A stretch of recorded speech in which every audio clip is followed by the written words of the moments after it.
5%. What's up, disciplined investor? We got Benzinga CEO Jason Raznick here with us. The man, the myth, the legend, Tom Nash. Peter Schiff on the Power Hour with us live today. Interesting, different, unique, innovative companies. Mia, you are live with us on the Power Hour. What's up? Thank you so much for inviting me on. Jessica Billingsley is the CEO of Akerna, the best trade idea resource out there. Yo, what's going on, everybody? Happy Friday! Woo! We made it. We're pushing through a week, producer AB. It's a wild week it's been. Shout out Celsius. That's $100 again. Let's go, baby. At a high of 101 this morning. Anybody who got into that Celsius trade, Jordan Lupton, I love you. He is definitely the one who got me into that one. The other one, Affirm. Shout out to all of you who got into that Affirm trade. Let's throw that one up on the screen. 1 year chart. Boom. It was a beautiful, beautiful rip yesterday. I know a ton of folks were in that one as well. What is going on, guys? This is the Power Hour. This is the Trade Idea Show. Audio is off. It sounds like we're in a bathroom. It's like an echo. We're working on that right now, Luke. But is Celsius the only thing driving your portfolio? Do you have anything else performing really well for you right now? I mean, that's pretty much what I have. Oh, that you sound is that times better. You sound a million times better. Woo! Rohan is right, magic. there we go. Whatever he did right there. I don't even know what he just did, but he did something. Yeah. See, that's why it's always nice to have producer Rohan around. But guys, tell me if the audio is better now. Yeah, there you go. Happy's coming in saying much better. Hit the like button. Share the stream. Let's get this thing flying, and put your symbols in the chat. Producer and AB and I are going off script today. I was just gonna say we're just grabbing symbols as we get them. But yeah, what's yours? STBC said bros. I don't know if he's talking about us or the stock. Luke, let's check in on the stock. Let's see how Dutch Bros is doing right now. Up again. I mean, this stock has just been ripping all week. I wonder check what the 1 week return is on Bros right now. Yep, and this is the new coffee shop IPO, correct, producer AB? Does that sound right? Yes, sir. Yep, it's specifically in the kind of Pacific Northwest, kind of out in Oregon, Washington, that part of the country. These are everywhere. They're like the Dunkin' Donuts in the Northeast, where there's one on every corner in Boston. And yeah, I mean, it's up 25% this week alone, Luke. Up 40. I'm not gonna lie, the drinks don't look like that good. Yeah, they look like. I mean, they kind of look like Dunkin' Donuts drinks, like super sugary. It's sort of shitty. All right, if anybody's been to Dutch Bros, will you please comment? Like, this looks way better. Like, look at this fall. Is it PSL season? Yeah, it's definitely PSL season. It is definitely PS. They have here's Starbucks. Let's look at the Dutch Bros site. Yeah, the Starbucks drinks look so much more alluring. Wait, let's look at what we're getting in the chat. Kira said, I went to Arizona on vacation, visited Dutch Bros, and went every day. It's pricey, but it tastes amazing. All right. Matt says drinks are so bomb. Cameron is not a fan. Not a fan. All right. So if you've been to Dutch Bros, give us a 1 in the chat, or a 2. If you've been to Dutch Bros and you like it, give us a 1. If you do not like it, give us a 2. Okay, everybody likes Dutch Bros. Clearly. Except for Cameron Dole. Are you judging coffee brands by photos? Yes. That's our DD. Yes. We're doing DD right now. It's very serious. but I'll say beyond that, we're asking for a reason, right? It's not a brand that we have in Michigan where I live. And that's why we're asking the group. STBC lives in Oregon. Yep. So yeah, I mean, this one's interesting for sure. I don't know if the stock will hang out at these prices. It's kind of hard to tell right after an IPO. You don't have a long. I wonder do you know what the IPO is priced at? Price history. I believe it opened at $36. I don't know what it was priced at 23. Okay. So let's just talk through how this IPO mechanism works for a second, producer AB. So there's a few prices to keep in mind when we're talking about IPOs. The first one is what the IPO price is at. Okay, and that's sort of the first price that we get, and that's the price at which the company is selling shares out to the market. So when the company is creating 10 million new shares and dumping them on the market, that's the price at which the company is selling those shares to the market. Typically, it's institutional shareholders that are buying those shares, and they're buying them before the stock typically starts trading. And generally speaking, the price increases from the first day of trading. There's a price increase versus where the stock price is at. So that's the first price. What the IPO price is at, and again, that's where the company is selling their shares onto the market. The second price to keep in mind is where the stock opens at. Okay, so the company is going to sell their shares for 23, but they're making that decision before the stock is actually trading. It's typically the next day that the stock is going to start trading. And so basically the way that stock opening process looks like is, the market maker gets all the buyers of the stock, all the sellers of the stock, lines them up, and figures out where exactly that bid ask lands, and at what price this stock is going to start trading on the market. So we had the IPO priced at $23 a share. That's the price at which Dutch Bros sold shares to the institutions. Then we have the open price at $32.50. That's the price at which the stock actually started trading. And today we are sitting at $53.10. Okay, so for any of those institutional investors who got in at 23, they've already more than doubled their money.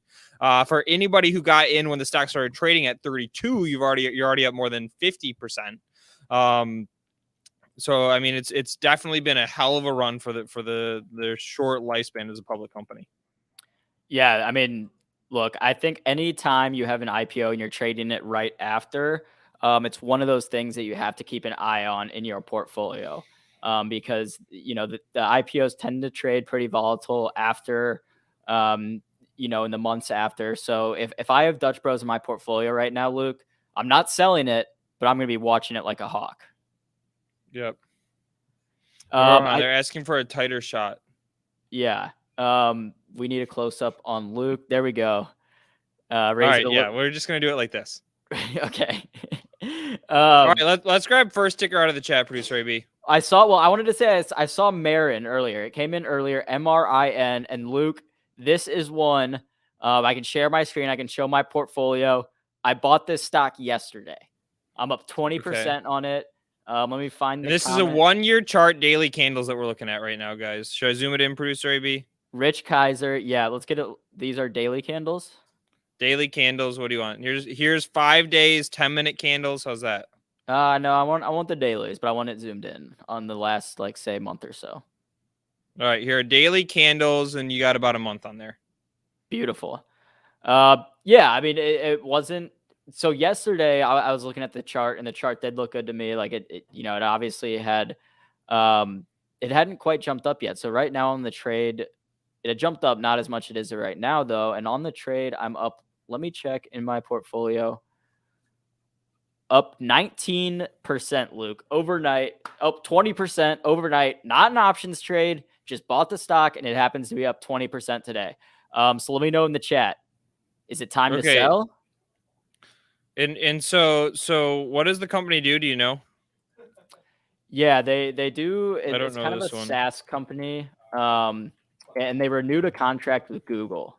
So, that obviously had a positive impact on the stock so it bounced twice, which is honestly what I'm a little bit confused about, because I'm only seeing the one news thing. So I don't know why it would bounce twice on 2 separate days off of one piece of news. You got some energy in it, baby. That's what it is. And shout out to Cameron Dole in the chat, is basically saying that if it holds up today, stock looks good in his view. And I tend to agree with that. Right? We had that first pop. We had a hell of a sell-off off of the highs, and now we're pretty much back up to those highs. Yeah, we're just kind of filling that gap, but it is higher now or earlier today than it was on that previous peak. So it got to 993, and now it's at 1127. So if we close above that, previous high, I think we're in good shape. And maybe a prudent shout out from Cameron in the chat saying, don't make it binary. Don't make it, should I buy or should I hold or should I sell? You can sell half, right? You can start easing your way out of the position. and that might be the move to make. What I say to you, Cameron, is I like the way you think. I'm going to go ahead and do that right now. As you can see here, I'll scroll down. History. Shout out Benzinga article on there. Yep. That's Randy Elias. I asked him today because so Luke, we've talked about this before. How the whims came about was essentially Luke would be checking his portfolio and he would walk over to the news desk and say, "Hey Brent, why is my stock Apple up 5% today?" Or he'd say, "Hey Jason," because back in those days, Raz would work on the news desk like every day, and he would ask Raz like why his stocks were moving. So eventually, we made a product out of why it's moving. And I asked Randy, kind of same thing, like I was Luke, however many years ago that was. I was like, Randy, why is Marin up 20% today? And I was like, hey, we should do a whim on it. So this is Randy. Shout out Randy. History. 22 hours ago, bought $300 worth. That's about 38 shares, 37.9 shares. So Cameron, what I am going to do is I'm going to sell 14 shares right now. Wait, no, I said 19. I'll do 19 shares right now. Wait, that's to buy. To sell. 19 shares, sell, done. Thank you, Cameron, for the advice. Boom, boom. That's how we do on ZingerNation. All right, now you have proceeds. Let's roll it into something else. All right, let me know what I should buy. Fridays are for YOLO trades. I don't know if that's prudent advice, like selling half the position when you're already up, but typically by the time we get to Friday, I'm like so tired that I'm in my YOLO trading attitude. I gave another stock on Get Technical yesterday, which it probably wasn't the right show to give it on, Luke, because it wasn't based on technicals. It was based more on the fundamentals. But that's Fox Fact, FOXF. I want you to check out this because the company reported great earnings last report. The stock has been really strong, and I'm looking for previous all-time highs in this trade. All right, here's one year chart, daily candles. I don't know. I think it's fine. I think we just rip it. Like, this is not just ripping it. I think we pick something that's up 40% today at high of day, and you just load into it. All right, I'll share my. Let's find one. We right, see DMYI in the chat. If anybody has symbols top of mind that are acting like that, daily movers. No, stop. I'm going to use Benzinga Pro for this. AEHR is the biggest mover today. You guys got that stock on this show at like $5. Yes, dude, hit it. Let's go for our boy. You're at high a day. Yeah, we're all-time highs. I'm gonna buy some for Ben. You're at all-time highs. You're at high a day. You're already up 36%. This exactly fits the profile for a Friday afternoon YOLO trade. No volume. You're one of the last warm weekends of the year. Let's do it. We did it. Go.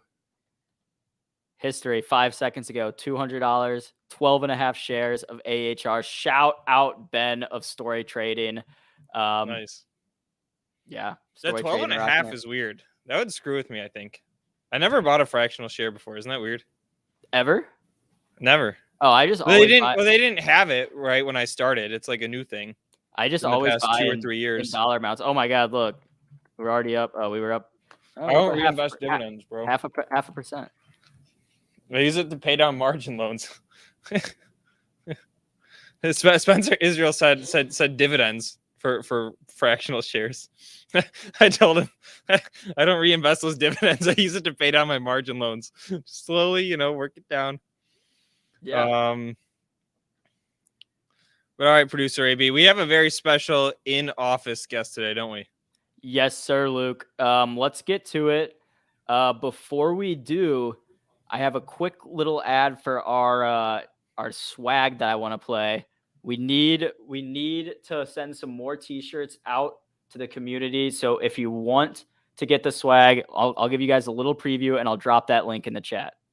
All right. Okay. What was that? I'm saying, but before we do that, preview the rest of our show as well. Okay. What else do we have on deck today? So we have Anthony. We're obviously going to be checking in on your AEHR trade. Yep, we will do that later in the show. We have Anthony Hughes joining us. He is the founder and CEO of Stonks Trading, tristonks.com. It is a new brokerage that has not yet launched, but is taking signups on the wait list. So we'll bring him here in person, Luke. Very excited for this interview. And then after that, we are going to talk about the big Bitcoin news in China, how China is cracking down on Bitcoin and cryptocurrencies. And yeah, that should round out the show today. Boom. All right. Now play your video. All right. Yes, sir.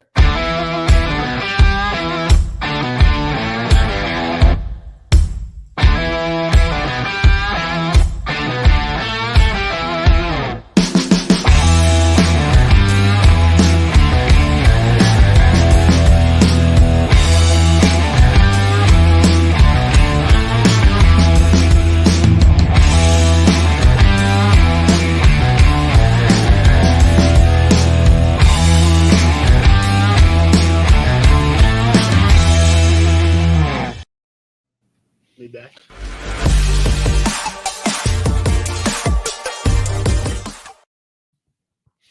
All right, producer AB.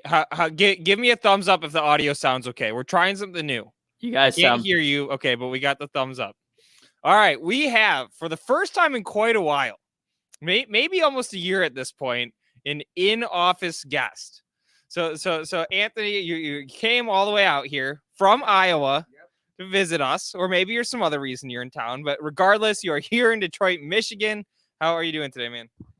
I'm good, man. First time in Detroit. I'm from the Pacific Northwest eventually, or whatever. But yeah, man, first time in Detroit. I was great. Detroit's awesome. A nice little gem. But yeah, it's good to be out here, man. All right. So give us a little bit of your background. Tell us about your trading, investing career, anything else that just helps us give us a little bit of context. Yeah, for sure. So, I mean, I'm a Division I wrestler, so I love to compete. Or former Division, I'm too old now, but yeah, so love to compete. So when I was in college, I kind of started trading on the old school OG platforms. And then Robinhood showed up on the scene, made it a lot easier for guys like us to start trading. And yeah, so I've been about trading for about a decade now. Self-taught, YouTube University kind of helped out with the trading learnings and whatnot. But yeah, so trading for about a decade, manage all my own portfolios and funds, and just love it. Absolutely love it. Okay. But then you said Robinhood is not enough, right? You mentioned that you were from the traditional brokerages. You made the move to Robinhood, yeah. But then something happened where you said Robinhood is not enough, and now you're launching your own business. So tell us about that and why you're getting it going. Yeah, so fantastic question. So back in January, we all know the turmoil that happened in the markets. And I was actually working on another software company at the time. So Stonks Trading is my fourth company, and I've successfully exited 2 of them already. So I was working on another SaaS product, and I was laying in bed reading through Bloomberg and Benzinga and Yahoo Finance, and all of a sudden you can't trade GameStop anymore. And I was like, yeah, this isn't gonna work. There's a marketing issue here. And so it was like 5:30 in the morning. So I wake my wife up. I was like, Jill, I'm gonna start another company today. She's like, no, please don't do that. Please just work on what you're working on. And so I was like, give me 36 hours. Let's see what happens. And so launched Stonks Trading with a landing page, bought $500 worth of Facebook advertising. And we had 1,400 people sign up for the wait list in about 30 hours. So Stonks Trading is what we're working on right now. Okay. All right. And one, I love how easy the CPC advertising makes it, right? Where you can just throw something out there and get quick market feedback, because we love to do that as well when we're testing new products. But tell us a little bit about the Stonks Trading experience. Like what should users expect? How are you going to be interfacing with the users, etc.? Yeah, that's fantastic. So I think we need to start from kind of the unique value proposition that we have for our users specifically. We are attempting to create the first user-owned financial platform. The first iteration of that being a retail trading app, and that was pretty much the market sentiment at the time, when everybody thought like these retail trading apps were kind of on the retail traders' side, and then turns out that they weren't. And so when looking at the market, how we're going to build our go-to-market strategy, I was like, man, let's give away 500,000 people shares of our company. And so that's literally what we're doing, is we're giving away about a quarter of our company right now just to users, so that we kind of always put our people first, right? And like that needs to be the sentiment of companies like moving forward. It's like, when you put your customers and your people first, they're going to be evangelists for you, and they're going to be lifelong customers. And so that is literally our value proposition right now. And it kind of falls off of what Warren Buffett has believed for forever. It's shareholders make the best customers, right? So what does Warren Buffett do? He only drinks Coca-Cola. He only eats dilly bars. He only buys his mattresses at Nebraska Furniture Mart. I mean, so he is a consumer of the companies that he owns. And so with those kind of building blocks in place, giving shares away of our company, putting our people first, we're going to build a kick-ass company, man. And it's going to be for the people, by the people. Okay, that's sweet, and I'm learning about this at the same time that all of you guys are. So let me ask this: in terms of the mechanism for users to get those shares, is it users who are on the wait list now, and then they go ahead and they create the account when available, and then that's their gifted shares? Does it basically work like that? Does everybody get shares in proportion? What exactly does that look like? Yeah. So right now, our app, our trading platform will launch October 17th.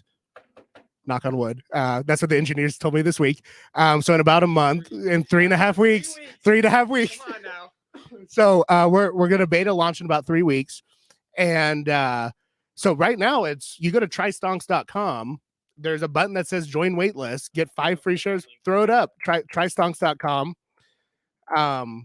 Join the waitlist. There's no obligation. We would hope that you download the app when it's ready, but so join the wait list. We're giving 5 shares away, and then the mechanism that the vehicle that we'll be using in order to give those shares away is through a share drop on Republic.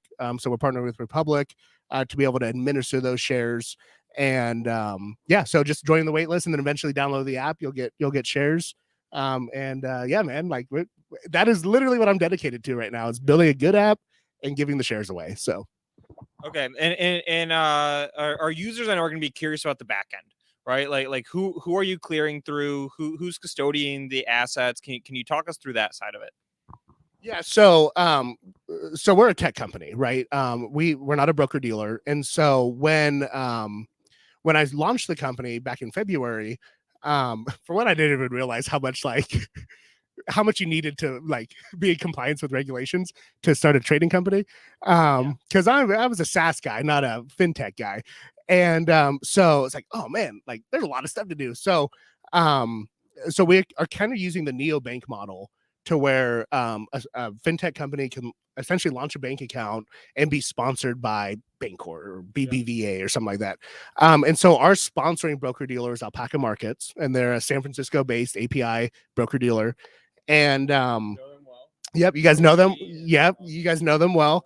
And so the reason why we chose them was, I think what Robinhood did, and if we back up for a second to talk about how brokerages, retail brokerages, 0% commission brokerages make money, is it's either by order flow or by commissions. Like, I mean, those are the only really 2 main ways to do it.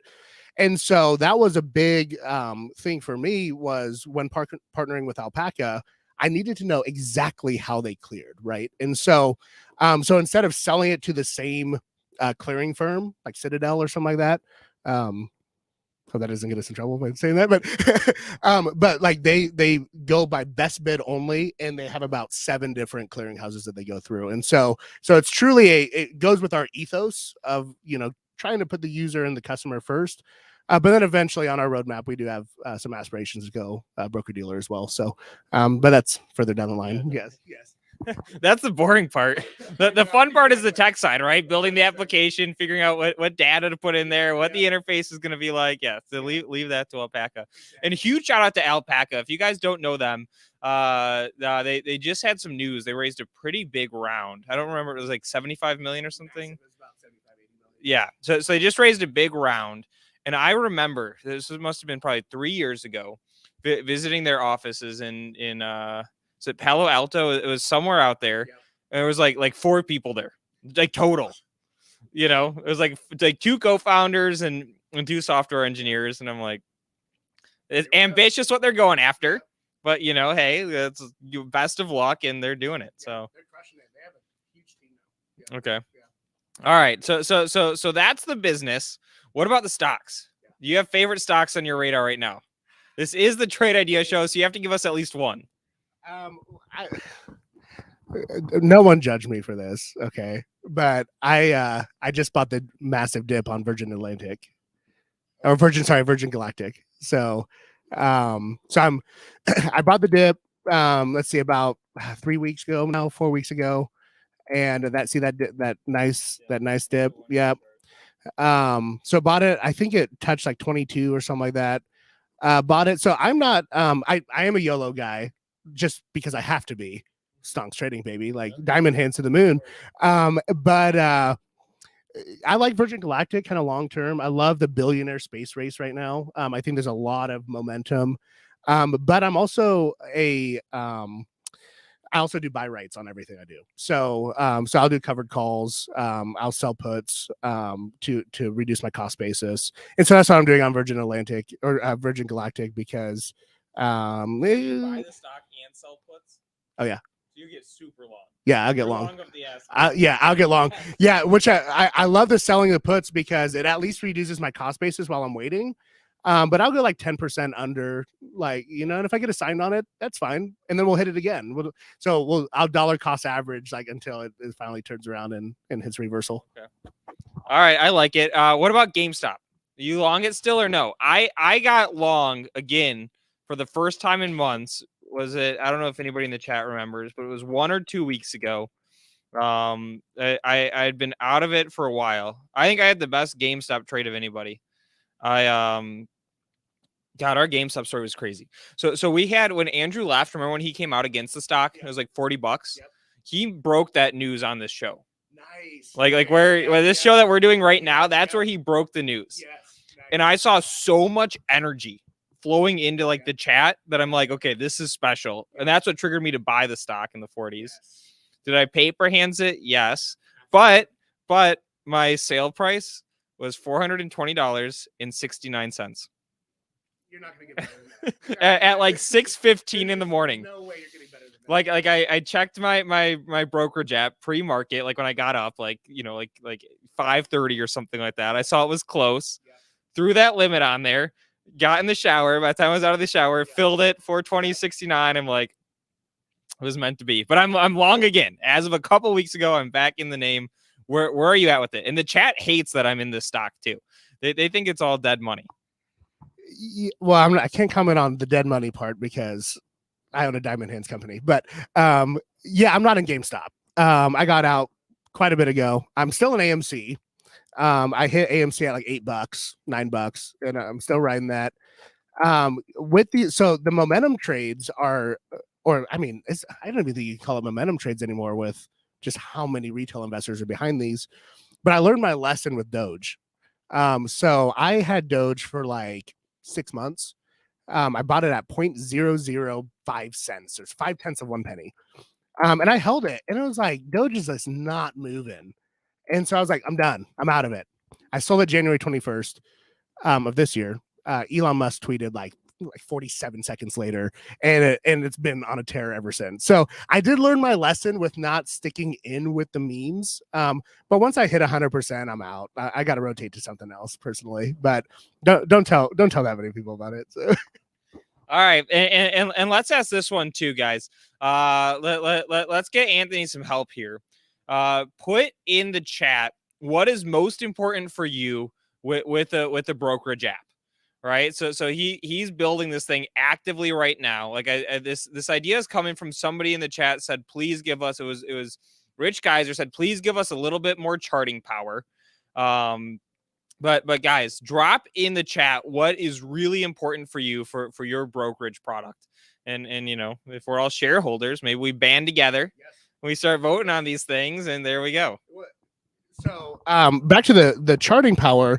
So something that we're engineering, and I showed the team a little bit of the app.Maybe I'll send it over and we can throw it up sometime. But what we're trying to balance is like, you got to give Robinhood props for building a absolutely beautiful product and business. I mean, you got to give them props.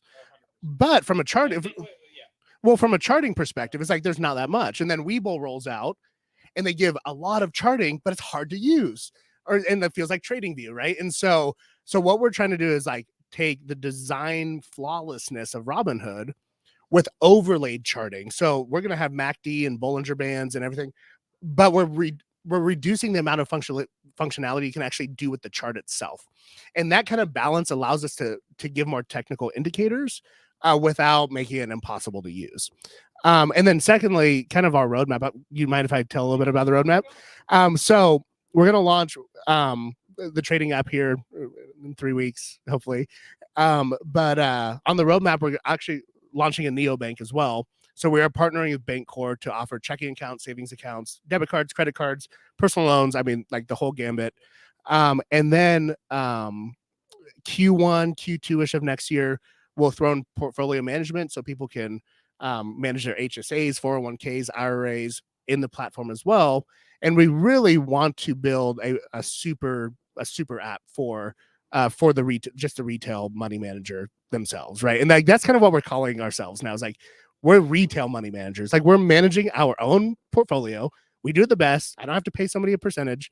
And you know, with partnerships like Benzinga and stuff, we can trade and train and educate our people to trade better. So, and then we're gonna throw a crypto wallet in there too, but that's next year. So, okay. And what about this one? I see a lot of ideas coming in here. Some more useful than others. Probably the most important one that I see is the confetti. The confetti animation, you know. I think that one had to get taken out, unfortunately, when the IPO happened. But you know, users like the confetti. So I showed the boys here at Benzinga last night a little bit of the app, and when you execute a trade, it says, "Do you want to launch your trade?" And it's a rocket ship. And so we actually built in an animation to where you swipe up to trade, a rocket ship follows, and then hits a moon. So we have like a moon that comes down and explodes the moon. So we couldn't do the confetti. I'm pretty sure there's a little design IP behind that, but the rocket into the rocket into the moon is what we have. Yes, I'm all about the rocket. All right, that's awesome. Any other questions you guys have for Anthony? Drop them in the chat. Otherwise, any final words of wisdom for us? I guess wisdom, be a smart trader, right? Like, and like that is what we're buy the stock, sell puts, you know, of course, buy the high of all time, hold it. No, like, you know, when you hit 30, 40, 50% in gains, especially on these meme stocks, and this is what, you know, we're having to tell our community now is, eventually you got to take your profits, right? And so liquidate. If you're up 100%, maybe reduce position by half, rotate. I'm not a money manager, right? But like, those are my words of wisdom, right? And so take your profits, have fun, continue to learn, and then get on stocks trading. So boom. All right, guys, I'm gonna put the link in the chat one more time. Really neat concept, the giving the shares away to your users. I didn't know about that until just now. That's awesome. I'm all about it. Cool, man. Let me ask you one more. Republic. Why did you choose Republic of all the platforms you could have partnered with for the offering? Yeah, great question. So we actually raised a small pre-seed round on WeFunder. And so we have about 10,000 people on the wait list right now. And so we want to be as community driven as possible, which is why we're going crowdfunding route. We are trying not to raise a single dollar from a VC. This is like one of our tenets is like, we don't want investment banks. We don't want VCs, because as soon as I put 3 VCs on my board, now I become beholden to the VCs instead of our users. And so Republic has a very good track record with getting fintech companies launched, crypto companies launched. And they also offer, they're the only crowdfunding platform that offers a share drop. And so they're going to be facilitating the share drop, allocating the shares to our users once they sign up for the wait list, and which that will be done at the end of October. So we're just solidifying the partnership with Republic right now.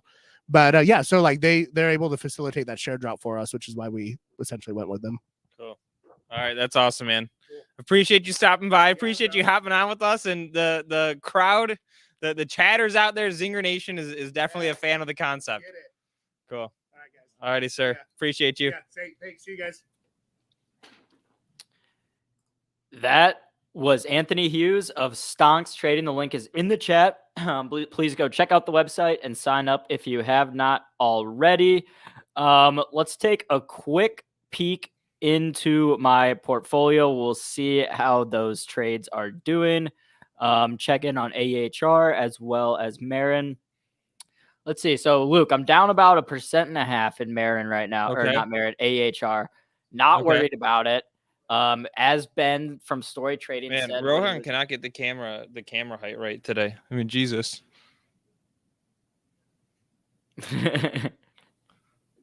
All right, how about that one? That was a pretty cool concept, AB, isn't it? Yeah, I mean, I'm all about it, Luke. I don't know about you, but I might have to sign up for an account and switch my Robinhood over. Okay. Well, hopefully when this AEHR trade hits. I mean, We Ben pull out said high days, baby, or what's the deal? Cole, I just bought it about 20 minutes ago. Ben said on the show he had a very hefty, ambitious price target of about $50.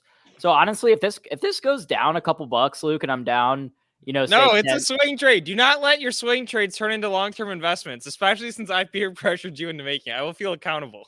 No, I mean, hey, if $50 is in the future, I want to be part of it. All right, if you say so. We'll see. It looks like we might be getting some legs back in AHR. Come on, baby. Let's get some green candles going. Yeah, I need some green candles. Let's check back in on Marin Software, MRIN. Up about 25% today, Luke. So definitely some. When you hit this one yesterday? Oh, look, Cole bought AHR at Ben's last interview at 7. Let's go. First. Yeah, I bought this one yesterday, Luke. There were like a few factors that went into it. Rodrigo, I sold Marin because I didn't sell all my Marin. I sold half of it because you already have 20% in a day, right? Someone told me to. Cameron Dole told me to, and I said, "Hey, he sounds smarter than me," so I did it. Let me see what else is in my portfolio that's moving in today. Luke, Fubo has just been a dog for me. People in the chat will probably hate on me for this because I talk about Fubo. Fubo is absolutely 110% a put selling candidate. It is. It is. Let's zoom it out. So here's 1 year chart, daily candles, super tight range. Yeah, I would let's put that one on the books for next week, AB. Let's find some puts that we can sell against this one. Yeah, I think last time we checked on it, there maybe just wasn't like that much premium that we'd be raising, but maybe with the higher VIX, some implied IV, that the premium will be good on those.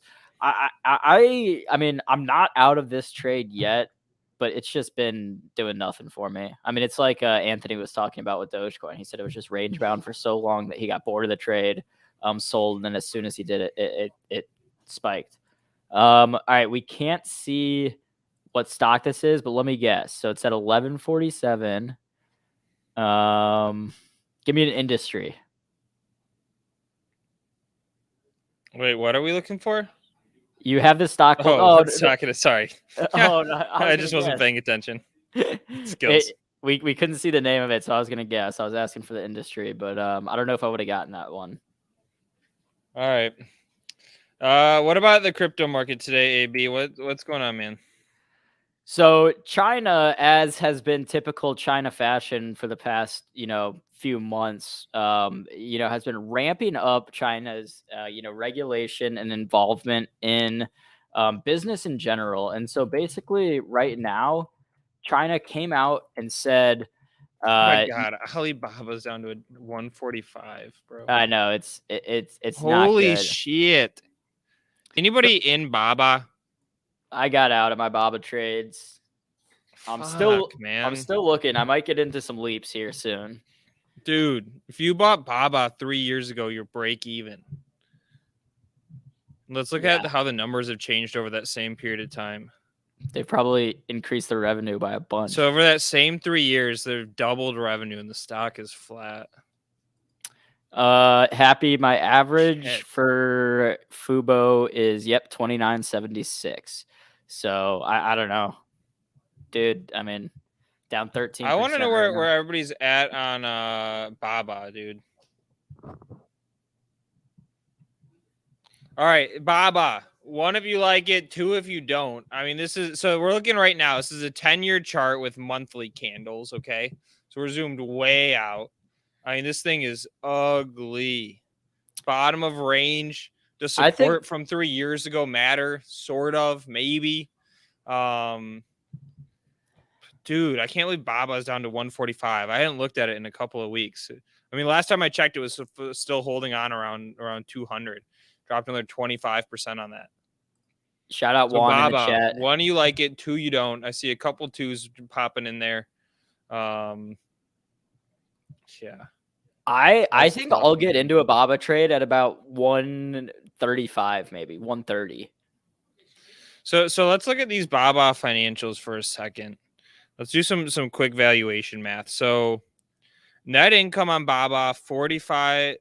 This is really inconsistent. This is tough.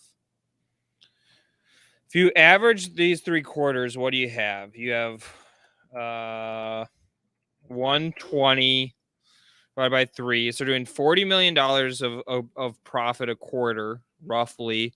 So that's $160 million a year.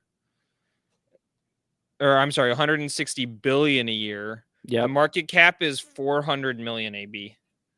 So what is that? 400 divided by 160. Stocks trading at 2.5 times PE, dude. S&P average is closer to what, 510? S&P average? No way. Way higher. I'm talking about 20? PE. Oh, okay. Not price to. So Dan's saying he loves Baba at 120. I think anywhere down there in that 120 to 30 range. All right, so 34.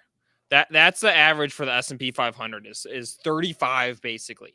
Average PE ratio. Alibaba, which Xavier wants me to stop saying Baba, but sorry. But Alibaba's at 2.5 times.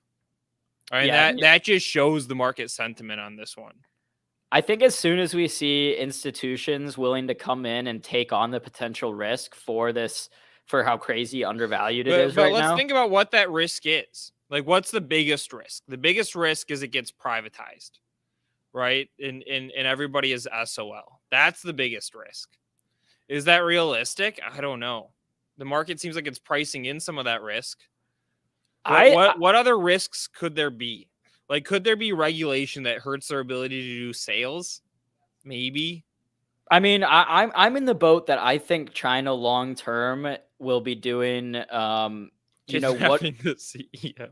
Yeah, Jack Ma went missing. We don't know if it's the real Jack Ma that came back. Wait, have we not heard him talk yet? I think we have, but there's like a bunch of rumors saying that they think it's like an actor playing Jack Ma. But China he's also breaking it up. That's one. Solar Up is thrown out there. Yeah, I mean, there's an argument to be made, Luke, that the potential risks outweigh the potential for growth in this stock. I would, however, be willing to take on that risk long term. Because I think that China will be doing what it is in its power to become the economic kind of, superpower of the world. And I don't think breaking up its biggest company will be, part of that plan. But we'll see. Do you have your brokerage account open? I don't. I do. Can you price me out? What are some 120 December puts going for? $120 strike December puts. 120. Let's do December 17th. Buy puts. 120 puts are 510. $510. So $5 a share. Is that right? Can you zoom in? I can't see. 510. Yep. I got little eyes. I wear 125.10. glasses normally, guys. The low on the day for this contract was $4.91. The high is $5.20. So That trading might be a decent move. So you sell one contract, you're gonna get $500 right away for selling the contract, right? $5 a share times 100 shares in a contract. So you get $500 right away. As long as Alibaba is above $115 on December 20th or whatever the date it is that these contracts expire, you keep your $500 and roll it into something else. Bad case scenario, let's say the stock goes down to $75, right? I mean, that would be another halving of where it is now. Then you're on the hook for 70, the 115 minus 75 times 100. So then you're on the hook for 4 Gs. I think another way to play it, Luke, would potentially be looking out to these very long term. So this one's January 2023. So this is a year and a half away.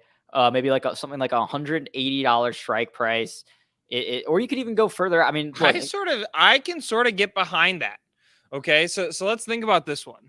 Hold on, I'm sitting down. So you're going way out to January 2023. So that's what, 15 months. Yep, almost a year and a half.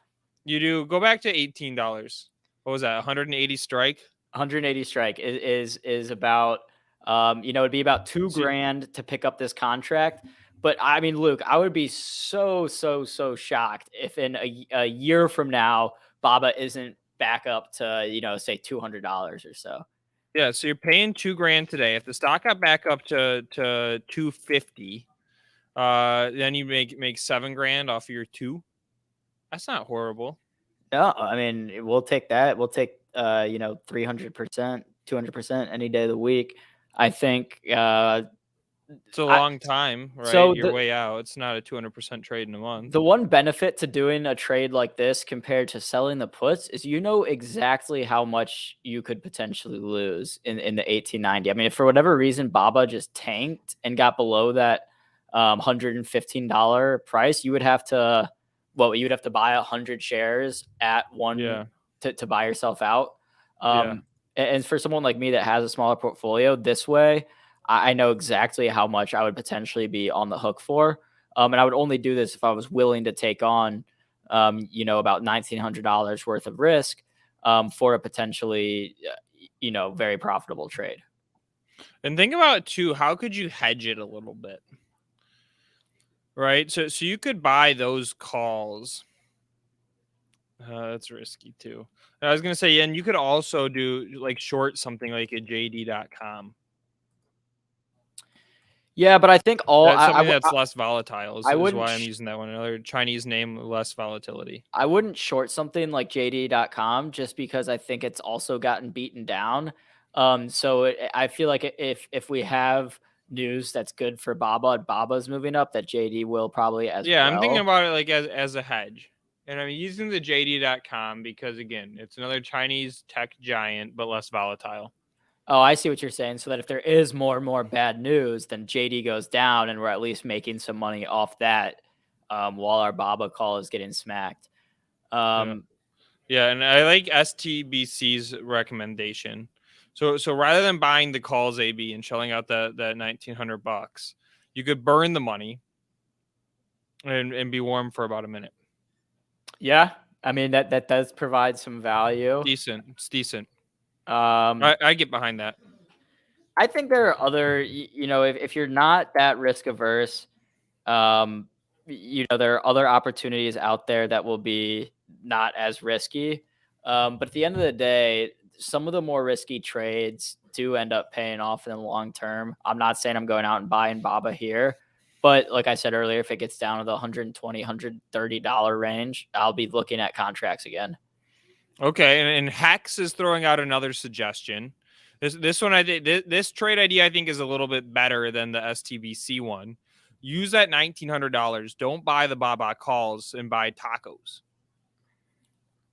That's what kind, Hex? Like ground beef? We talking chicken, pork? We're talking tacos, Taco maybe? Bell for sure. Because they're $1. 1,900 tacos. Can we check out? What's the company? Yum. They own Taco Bell, right? It's sort of confusing. Yum owns. Yum owns Taco Bell in certain geographies, I believe. It operates through the following segments: KFC, Pizza Hut, Taco Bell division, Habit Burger Grill. I've never heard of Habit Burger Grill. I don't know. I mean, this could. Wow, it's up over 100% over the past year. Or Okay, well, 5 do years. you know this symbol, AB? While we're on the topic, you might not know this one. What is it? YUMC. Do you know that one? Yumc. Oh, They spun out China. A yeah. few Well, years ago. you know that KFC is absolutely huge in China. I don't know why, but it is. Never been. Everyone loves tacos. Yep, that's true. Yeah, I mean, Yum. So here's the thing, Luke. Look at this. So if I pull up the 5-year chart, we can see right here where the COVID crash was, and it got all the way down to $58. Currently at 125. But even before COVID, I mean, it was at about 120 bucks and trading lower. I mean, it got all the way up to like way higher than its pre-COVID levels. And I think a lot of these fast food chains actually did pretty decent during COVID. When people couldn't go sit down at restaurants and whatnot, and you had food delivery. So this could be interesting to me because if you think about it, if we go into another lockdown, they're going to be better off than, We're not locking down again, I don't think. I think no way in hell. I don't think so either, but that's also good news for the stock. That Are you fully vaccinated, AB? I am. I wonder where the chat is. People might not like this. I'm curious. About half the country's vaccinated now. I would guess the chat's about 50-50. I would guess about 50-50. If you want to vote, we're going to make you vote on stocks. We won't make you vote on this one. 1 if you are, 2 if you're not. I was a holdout, but eventually got it. My point that I was going with, Luke, is that I think Yum is kind of insulated from any like coronavirus fears because everything goes according to plan. People are going to be going out more, spending more money at drive-thrus. And if something does happen, they're going to be in a better position than some of their relative peers.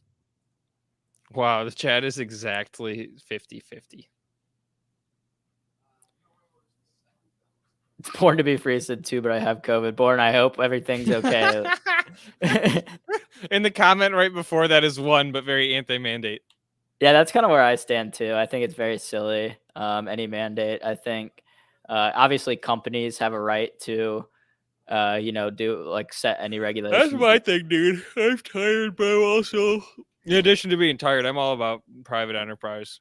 Do what you will. Their choice. Yeah, I don't think like the New York City one. Like I'm totally against that. Like I don't think cities or state entities should be mandating vaccines. But I think people that are upset that companies do it, it's like, look, companies do what they want. No one's. Dude, could you imagine if they brought that shit to Michigan? Holy crap. Oh, people would burn the state down. Yes. People would riot. All right. What else, producer AB? Yeah, I mean, that was really all. Let us know in the chat what you're watching today. I had my eyes on the cryptocurrency at large, obviously with the China news, not great. China outlawing cryptocurrency as a whole. I don't know. So in China, there's this is funny. I just got a text message from Uber. I'm an Uber user. I've never been a driver. Asking if inviting me to be an Uber driver. I wonder if I never got that before. That means Uber is struggling with drivers right now. Yeah, that's how I interpret that too. Which could potentially drive up prices of Ubers if there's a shortage of supply. So I don't know. I hate Uber's stock. I just absolutely hate it. I never traded it before. I don't like it. I'm not a fan. I'm not a fan of any of Grubhub isn't a stock anymore. They like sold them to Just Eat Takeaway. Dash. I don't like any of these companies that are essentially. You know what stock I love that we haven't talked about in forever? The most tried and true steady grind stock of all time. Apple. GameStop. No, I'm just kidding. We haven't talked about it in a while. Ford. No, tried and true. I mean, Apple would be my guess. I just put it up. I'm not even looking at that. I'm looking at my brokerage. Oh, Visa. It just grinds, man. And it pays a dividend too. The reason why I'm bringing this one up now is I was just looking through my brokerage, kind of looking at what's up and down. We haven't talked about this one for a while. It pays $1.20 a year dividend. It's not like it's a huge dividend, but it's just one of those stocks that I've owned forever, plan on continuing to own forever. This is a 5-year chart. I'll zoom it out more. This is a 10-year chart. I mean, there's no quick rips or dips. We had that COVID, of course, but generally speaking, I mean, it is a very steady stock. It's a highly embedded stock, right? It's tough to work out of the economy. You know, people are going to say crypto could be the thing that would, but I mean, come on, let's give it a little bit of time there. But Visa, great stock to sell puts against as well. Steady income. You don't get a ton for selling the puts, but again, if you get assigned the shares, you're buying the stock below whatever it was trading at whenever you sold the puts. And you're owning a very, very steady, tried and true stock. This is a core holding in my brokerage. Core holding. And we never talk about it. I mean, yeah, I think the credit card industry has been huge. We'll see a lot of these continue to grow. Why do you prefer Visa compared to some of its competitors? I'm seeing their MasterCard. No reason, to tell you the truth. Okay, now I have the reason. Look at this. So here's the chart of Master. I didn't hit C. Wait, what's MasterCard? Oh, wait. Oh, MA. That's right. MA. Very similar chart. No reason, I guess. No reason. To tell you the truth. Visa's a stock that is I've your always credit held. card a Visa or a MasterCard? I don't know. I think a Visa. Let's see. I think I have both. I got a Visa. I have two. I have a work card and a personal card on me. Yeah, both Visas. Wow. I have a MasterCard. Producer AB, when we go to Orlando on the 8th, so does that 2 weeks from today? All right, guys, 2 weeks from today, Producer AB and I are going to hang out in Orlando for a few days. Y'all should seriously consider coming. It's going to be a lot of fun. Twit. Jonah Lupton's taking us. Wait, is it over a weekend? Yeah. Frick yeah. Yep, Friday to Sunday. Yes, exactly. We're going to get in Friday night and come home Sunday night. So I'm saying everybody should come hang out with us. But you know what'd be fun, AB, is I've been banking credit card points all of COVID. We should just blow them all in this 48 hours. Points? It's like can they be used on just on it's like $3,500 of points or anything? You get the best flight around, and then we'll get a sweet hotel room. Shout out Anthony. Anthony will be there. Anthony, let us know. Anyone who's planning on going, shoot us an email at shows@benzinga.com, and I'll make sure I pack a bag of swag. There you go. Yes, even if you're not just registering now, please email Power. No, let's do PowerHour because I'm on that one. Email PowerHour@benzinga.com. Both AB and I are on it. I just don't want to overload your inbox, but I got to make sure with Luke beforehand that I'm good to, check a bet. Or I can't. What if the only thing I bring down, Luke, is like a carry-on full of Benzinga swag, and then I don't have any room left for my own gear? I'm fine with that. And if anybody has feedback for Benzinga, I'm dropping a number in there as well. Go ahead and give that number a buzz, and share any feedback you have for us. But all right, AB, our time has come to an end. Coming up, we have Get Technical. Mark Petrino, the dean of Benzinga Trading School, is going to be joining us. If you haven't heard about Benzinga Trading School, stick around to Get Technical. We're very excited to launch this, and we want you to be a part of it. So we will get that going on Get Technical right now. Without further ado, here we go. Benzinga Trading School, dude, starts next Monday. Drop that link in the chat. I'm putting the link in the chat. I'm in. College style lessons for trading. It's God damn it, I pasted the wrong link. It's the first time we're doing education. It's going to be college style curriculum. I'm 110% in. Yep. All right. Well, if you want to learn more about it and how to get a great deal as part of the inaugural class, maybe a fancy little Benzinga diploma, join us on Get Technical. We're going to go ahead and start right now.